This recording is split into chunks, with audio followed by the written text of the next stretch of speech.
Hi, welcome back to Al's Kitchen. Today I'm going to be sharing with you a nice recipe, the Chicken Karahi. Now this recipe comes straight out of a London restaurant. It's one of my favourite curries and also one of my favourite restaurants, and I'll be showing you how to make it exactly how they make it in this venue. Let's check out the ingredients. Okay, for this karahi, you'll be surprised at the lack of spices in this, but there are some spices which I'll go through. This serves 2 very large portions or 3 regular sized portions. I've got 2 large onions. I'm going to dice those up, as well as 8 tomatoes. Again, I'm going to dice those up.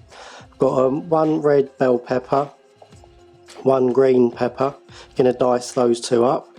Got some natural yoghurt here. Use natural yoghurt, not Greek strained yoghurt. Here I've got 2 finger chillies, been finely chopped, and a handful of coriander. Again, I'm going to finely chop this and use that in the curry as garnish. I've got 2 teaspoons of salt here. I may use a little less than this, and a tablespoon of ginger and garlic paste. So for the spices, I've got a teaspoon and a half of chili powder. This is just regular chili powder.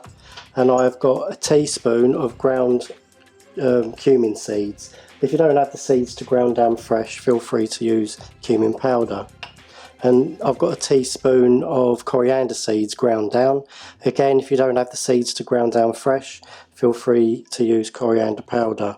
Also in the mix is just a teaspoon of tomato puree, 5 cardamom pods. I've smashed these open so the flavour can be released from the seeds inside. And feel free to use just the seeds on their own if you don't want the hassle of fishing out the pods at the end.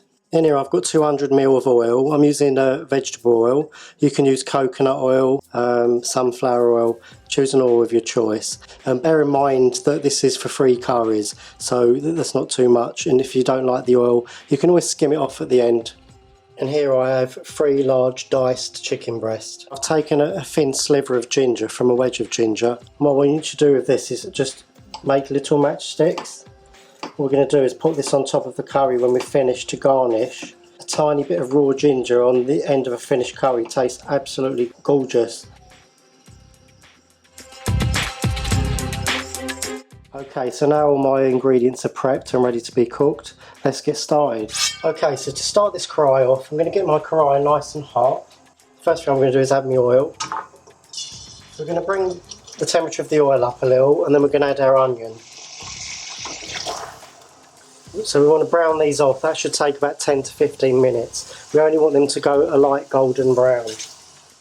Okay, so I've been frying these onions for around 15 minutes now, until they're nice and lightly golden. And now what I want you to do is add the garlic and ginger paste. And fry that for a further 2 minutes.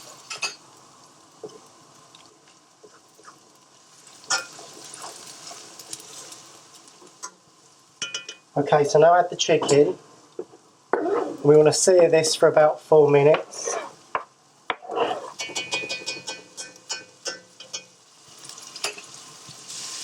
Okay, so I've been frying this down now for a further 4 minutes, and now what I'm going to do is add all the freshly chopped tomatoes and the spices.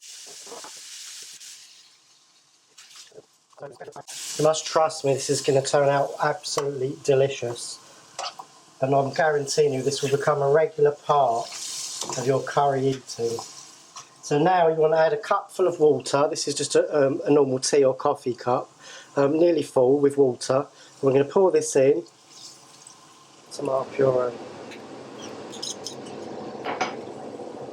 And we're going to let that simmer for 15 minutes, and then I'm going to put my red and green peppers in, and then we're going to simmer it for a further 15 minutes, and then it will be ready. Okay, so now we're at the halfway stage. This has been simmering away for 15 minutes. We've got another 15 minutes to go. We want to reduce all that water out until we're left with just those lovely onions and tomatoes, and then we're going to add the yoghurt to increase the thickness, tastiness and consistency of the sauce. Right, so now at this stage we want to add the red and green pepper.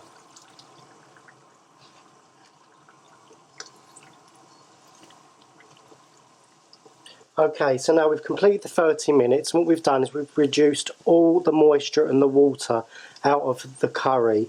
We're left with the caramelised onions, the melted onions, the tomatoes, and all those lovely spices in there now.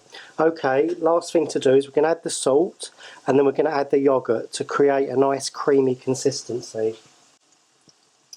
So in goes the salt. Now you'll notice that I didn't give a measurement for the yoghurt. That's because I want to leave it down to you as to how much you put in. If you want it more gravy, you add more, less, you leave less. So I'm going to start with a tablespoon. I'm going to mix that through. Right, that's just about right for me. Now the last thing you're going to do is you're going to add most of the green chopped finger chilies, but leave some for garnish. We're going to cook this for the last 5 minutes, and we're going to Bouno the dish. That means really intensify it with the fullest heat, and we're going to separate the oil from the gravy. So I'm going to turn this up to the highest heat and put the green chilies in.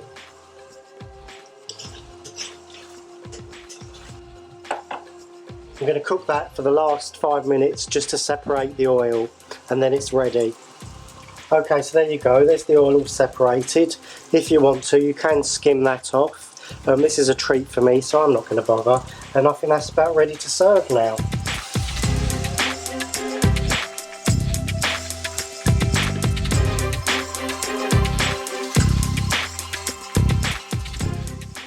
Garnish with some fresh chopped chillies. Just a tiny amount of freshly chopped coriander and those fresh strips of ginger we chopped. There you go, one fresh chicken karahi.